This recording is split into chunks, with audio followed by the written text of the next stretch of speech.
আসসালামু আলাইকুম ভিউয়ার্স। এক কাপ চা মানেই সারাদিনের ক্লান্তি দূর করে মুহূর্তেই চাঙ্গা হয়ে যাওয়া। আর এই চাটা যদি হয় হোটেলের স্টাইলের চা, তাহলে তো আর কথাই নেই। আজকে আমি আপনাদের তৈরি করে দেখাবো একদম হোটেলের মতো করে তৈরি করা চা। চা তৈরির জন্য আমি একটি বাটিতে 4 পিস ডাইজেস্টিভ বিস্কুট নিয়ে নিলাম। বিস্কুটের মধ্যে দিয়ে দিচ্ছি হাফ কাপ পানি। এখন পানির সাথে বিস্কুটটাকে খুব ভালো করে মিশিয়ে নিচ্ছি।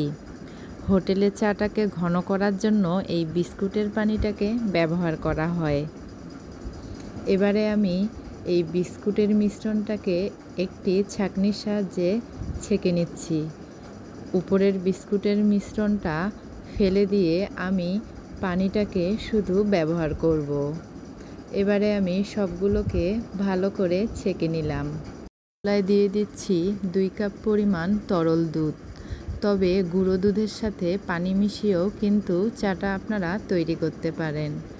এবারে চুলা অন করে দুধটাকে একটু গরম করে নিচ্ছি।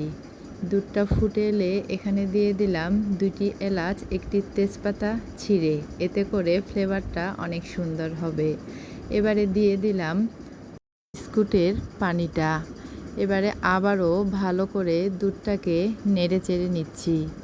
আমার কাছে ঘন দুধ দিয়ে গাঢ় লিকারের দুধ চা খেতে বেশি ভালো লাগে। দিয়ে দিলাম 2 চা চামচ চিনি। চিনিটা আপনারা আপনাদের স্বাদ মতো দিয়ে দিবেন। এবারে আরও ভালো করে দুধটাকে জাল দিয়ে নিচ্ছি। আর এই চাটা কিন্তু ডিপেন্ড করে আপনার জালের উপরেই। যত ভালো করে এই দুধটাকে জাল করে নেবেন, ততই কিন্তু চায়ের টেস্টটা ভালো আসবে। এবারে আমি দিয়ে দিচ্ছি 2 চা চামচ চা পাতা।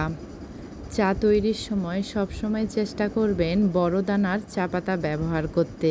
এতে করে কিন্তু চায়ের টেস্টটা অনেক বেশি ভালো আসে। চা খেতে আমি ভীষণ ভালোবাসি। আমার মতো আর কে কে আছে চা লাভার, যারা চা ছাড়া একদিনও চলতে পারেন না? আর আপনাদের এরকম চা লাভার বন্ধু থাকলে তাদেরকে কিন্তু অবশ্যই মেনশনও শেয়ার করে দিতে পারেন, যাতে করে তারাও এই হোটেলে স্টাইলের চাটা খেতে পারে আর আপনাকেও বানিয়ে খাওয়াতে পারে। চাটার আমার সুন্দর কালার চলে এসেছে। এবারে এটা আমার পারফেক্টভাবে হয়ে গিয়েছে।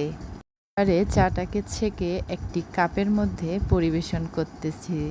তৈরি হয়ে গেল আমার হোটেলের স্টাইলের চা।